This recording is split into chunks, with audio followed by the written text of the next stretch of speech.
ఇవాళ అనుకోని అతిథిలాగా వచ్చిన మా స్నేహితులు వీళ్ళు. మరి తను మల్లిక మల్లిక గారు ఒక మంచి పాట పాడతారు, విందామా? ఓకే, స్టార్ట్ చేయండి. నాలో మైమరుపు నాకే కనుసైగ చేస్తే ఇలా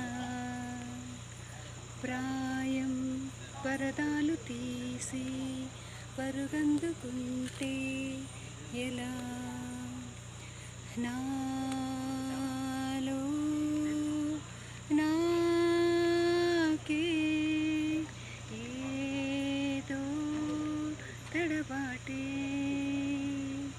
ఆ,